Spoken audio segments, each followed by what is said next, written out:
Hello Corepunkers and welcome back to another episode. Today we finally got some more news about Corepunk.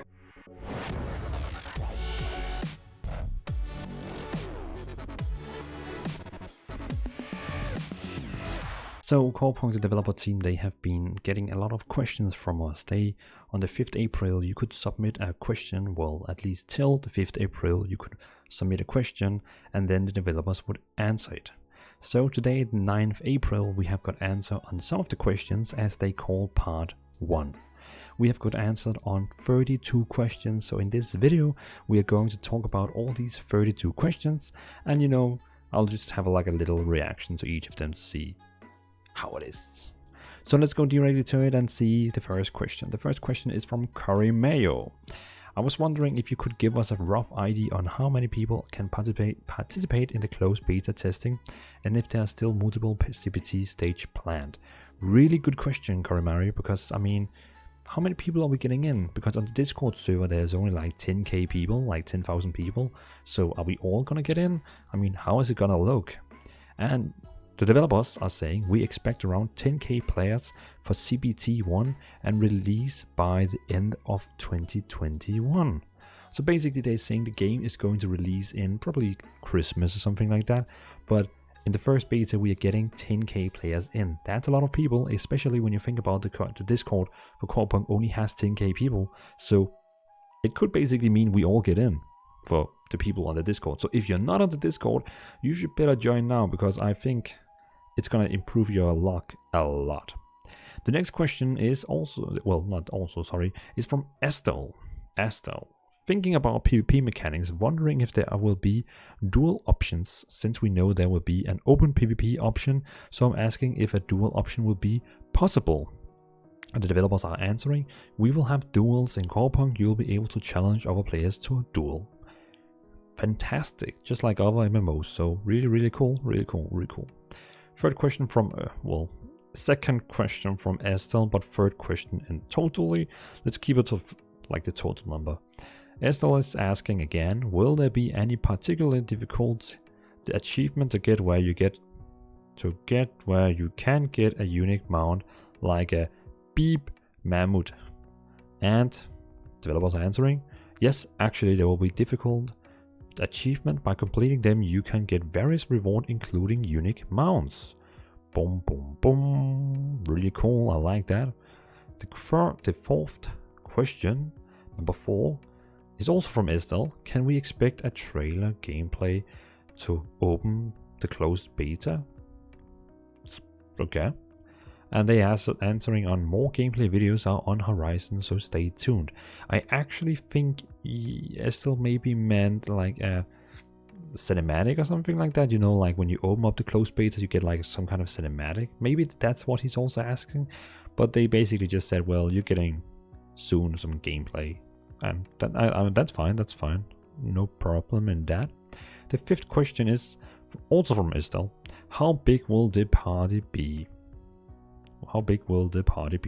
Considering the battles for the castle, how will the party system work since we know we can only enter the dungeon with, I guess he says dungeon, with 4 people? Is the 5th person already counted as a raid party? Will there be any other special party, or will it only be possible to have 4 people in a party and then combine it into a commander party like in Lineage 2? And I'm really curious for the answer now. There won't be any special parties. A party consists of 4 people, and everything that exceeds this amount is a raid party, just like World of Warcraft. In World of Warcraft you can be 5 people, and then everything over 5 people is a raid. So, okay, I guess that's kinda answering the question. Okay, fine, cool. 6th question is also from Estelle. Wow, Estelle, you have a lot of questions, man. Will there be an option to inspect the players? Yeah, that's a good question. Yes, this option will be available. Cool. Asked again, number 7. Do the avatars shown in the hero selection belong to the in-game avatars? Okay. Those avatars were work in progress. Okay. I guess that's fine. I mean, yeah, I no, well, you know, when you create the character, there's like these small avatars on each of the hero you can click on, and as Irene is saying, well, not, oh, sorry, that can be any developer saying this. They're basically saying that was work in progress for the first trailer, basically. Okay. The number 8 question is also from Estelle. Will there be a roadmap of your plans? That would actually be fantastic, but I would say a roadmap is good when we actually get in and, you know, like try the game, because then we know what the next content is. So when we get in, it will be cool, but let's see what they say. Yes, we will post a roadmap after the closed beta. Okay, I mean, that makes sense, because then you know what you have right now, and then we know what we can look forward to. As the moment right now, we have no clue what we're gonna get. The roadmap will basically just say closed beta, and we will like, whoa, like, yeah, you know what I mean. Then we have question 9 from Astel. Can you say something more about what mounts will be available in the game and what mechanics will be available in them? Will they only serve as a means of transport and nothing else? Will they have any effect connected with the map on which they will be located? And the answer is, mounts will only help you move faster. So basically, like in 9 out of 10 MMOs, it's just a transport. But of course in Albion and in Guild Wars 2, mounts is also having abilities, but it's not going to be in this game, so that's how it is. Question 10 is from Estelle. Will it be possible to change the position of the map, and will the square map option, and will there be a square map option possible, and change it in size? So basically he wants to open up the map and like drag around to see other positions I will get. No, wait, no, he just wants to change the position. So instead of the right corner, he wants the left corner. And then he also wants to change it from a square to a, well, from a circle to a square. And he also wants to change the size. Damn, you're demanding, Estelle. Okay, and the answer is no. Such option is not provided at the moment. I mean, I guess that's fine. It's not like a big deal. It's more like, you know, a small thing. Then we have question 11 from Estelle. Of course, who else?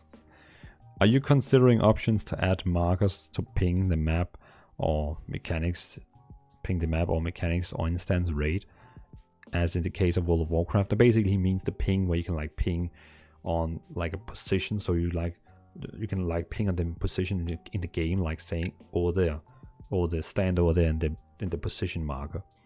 And they are saying yes, we already have a ping system. Like, I mean, we kind of saw the ping system in the trailer, but that was only like pings that showed for short amount and removed. So I'm not quite sure they actually mean like the same thing. Well, that question 11 was from Estelle, but now question 12 is from Ventofrost. Can snipers interact with destroyable objects like barrels and or vases? And the answer is yes, snipers can do that. Cool. So snipers can basically kill like barrels from long distance. Question 13 from Tasmodai, one of my raid leaders. When I play Shaman, can I order my wolf to move to a position? No attacking, just point at the ground and order to move over there. That's pretty useful, because then he can basically move around terrain and see if there's a person. That's a moving ward. I like that. Yes, you will be able to order wolf to move to a position. That is going to be so useful in player versus player. I mean, wow. Wow. Kokondo. Will taunt work in PvP in the same way as they work in PvE, or will there be some kind of soft taunt mechanics? The answer is yes, taunts in PvP work the same way as they do in PvE. So basically, like in 9 out of 10 MMOs, taunt don't work in PvP.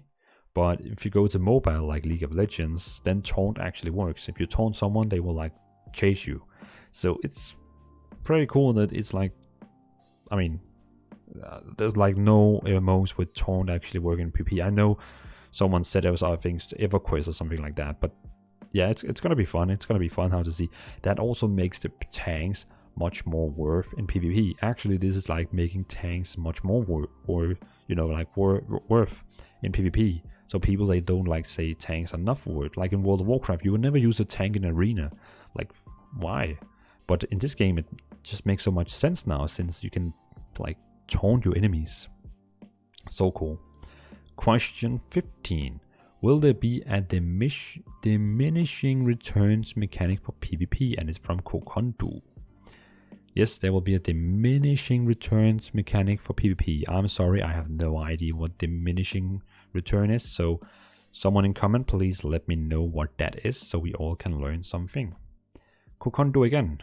On number 16 question.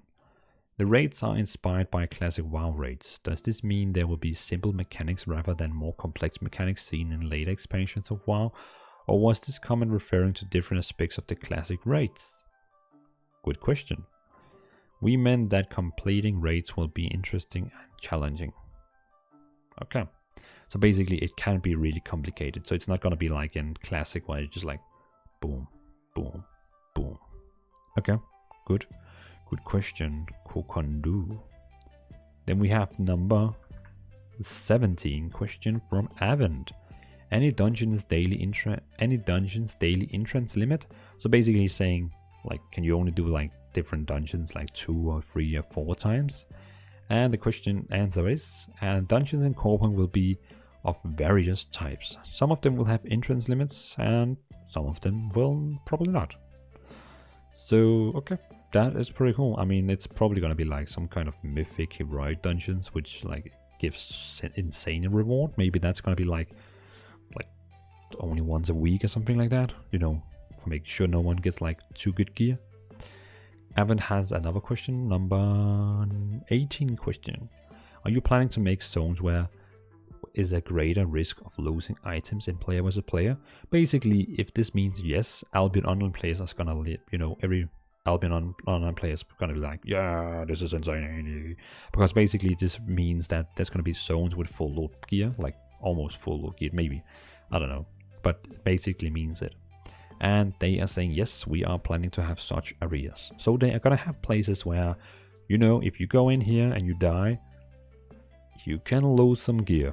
So, okay, I didn't expect that one. I actually believed that this game would be more like World of Warcraft, but like, you don't lose gear in this kind of way, but okay, I see. It's going to be interesting. It's going to be really, really interesting to see how that is going to work out. Number 19 questions from Torrance. Will the game have mounts that will be a drop from raid dungeons, etc.? I want to grind a beautiful mount that is obtainable from a dungeon with 5% drop chance. Don't we all? And the answer is sure thing. There will be different ways of how to obtain mounts. Some of them will have a low drop chance. Beautiful, beautiful. Question 20 from WoW. Are you able to tell how the progress is with the Unity is going? How the progress is with Unity is going? You know, the developers, they said they were going to work with Unity for like making the game even better and like even more smooth and so on. And one of their cube reports, and they say we are working closely with Unity on a daily basis. So that's pretty cool. Unity is really helping with making this game a good game. Good to hear. Good to hear. Articleon. Hello. AC team. Are guild halls going to be a manageable, expandable with small groups, say 3 to 10? And the answer is, we are not planning to limit smaller guilds in terms of available guild content. Okay, so that means every guild, no matter how big the size of the guild is, they're gonna have like all the features. You know, like they can do whatever they want, like the other bigger guilds. We're not planning to limit smaller guilds in terms of... Okay, yeah, basically, no matter if you're 2 people, 5 people, 10 people, 100 people, you will be able to get a guild hall and upgrade it. But, you know, of course it requires more materials since you are less people. Articleon. I have another question, number 22. Are there any planned open world PvP mechanics planned for when someone heavily outnumbered, i.e. damage reduction based on how many people are hitting one single target, or dropping lists of no items with criminals as an exception. Basically, it's a grand fighting escaping chance when getting ganked. Okay, so basically he says if you like 5 versus 1, do you get like any thing? Like the person who's 1, does he get like increased damage, increased damage reduction? Like if he has criminal status on him, will he then not lose an item because it was an unfair fight? Like he's trying to defend the people who's alone in like versus the ganking team. And he obviously probably playing Albion, I guess. No, we don't plan to provide any bonuses for fighting with vastly superior opponents. And for me, I think that is good. I mean, that's how it is. That's how it is. I mean, if you run alone and you get ganked by 5 people, that's how it is. And this is not Albion. That means if you get ganked in one of the normal zones, you're not going to lose anything. Like, you still keep all your gear. So it's like, what's the deal? The 5 gankers, they don't get like anything for killing you. They get karma, and they probably get some honor points. So, it's not going to be a big deal in this game. I know it's a big deal in Albion, but it's not going to be a big deal in this game. Question 23. And the next 9 questions is from Illumio, just warning you. But he also like assembled tons of questions. Will karma reduction activities happen in the open world? So far, examples, people could kill criminals while they are trying to reduce their karma. Good question. And the answer is karma reduction activities will happen both in open world and in dungeons. Okay, that's cool. So if you don't want to be criminals anymore, you can like do a dungeon with some friends and like get down. Okay, I like that. Question 24 from Illumio. Is there a limit to karma points, or could you earn so many karma points that it will take you a long time to stop being criminal? No, there is no limit. Wow. So if you're like a big douchebag for like 1 week straight and just keep killing people, it's gonna take you days to get off that crime level. Wow. So a tip of the day, don't be a douche and kill people who don't want to get killed. Duh. Question 25 from Illumio. What is stopping, for example, if you are fighting another player or just some mobs and you have the PvP toggle on, the random low-level player just walks into your AoE and dies instantly, making you a criminal even though you had no intention of killing him? Just to be sure not to roam around with PvP mode on if you're not planning to attack someone. I mean, that's fair. I mean, if you enable PvP and someone low player just runs into you and like just waits on you to use AoE, that's how it is, because you enabled PvP so that... Wait. No, you're not losing anything, because if you are using an AoE ability and you hit that guy, he also has to use AoE. No, he doesn't have to. Because if you enable PvP, then you can attack everyone, even though they haven't toggled on. Wow, okay. So that basically means if you toggle on PvP, it's because you're going after people. Okay, that's harsh, but also cool. Illumio, is there a 26. Is there a specific keybind to toggle the PvP toggle to not hit neutral players by accident? On or off, or do we manually have to click with the cursor somewhere inside a menu? There is a specific keybind to toggle PvP mode, but you'll be able to reassign it to another key on your keyboard. So basically, yeah, you can go to key bindings and change the key binding. 28. Guild question. For the weekly guild territory wars, are these instance content, or will they happen in open world and third-party people that did not qualify for the wars can interfere in the wars? So this one is pretty important, because I told in the Discord it's 100% gonna be instanced, and I talked like, of course it's instanced, of course. And then Sebastian, he came like, it's not gonna be the instance. It's not gonna be instanced. So let's see now who's gonna win this one. Is it gonna be me, or is it gonna be you, Sebastian? Who is gonna win this one? Is it gonna be instanced or not instanced? We will implement sieges after release. Okay. So Sebastian, we have to wait probably a year or two before we can pick who won this one. So yeah, that's how it is. 28 from Illumio. Are guild masters going to somehow stand out in the game, either through a title or crown or something? Are they going to have any privileges like guild mount or something? Of course, I mean, I'm a guild leader. I need more gold than you, I need more level than you, and I need to have like a bigger size character than you. You know, just give it to me. I'm sure they're gonna give it to me. Guild masters won't have any privileges, but in a guild window, their name will be put in a special frame so everyone in the guild will know who's in charge. I can live with that. So every time my guild members open up the guild window, they'll be like reminded that who's on the top.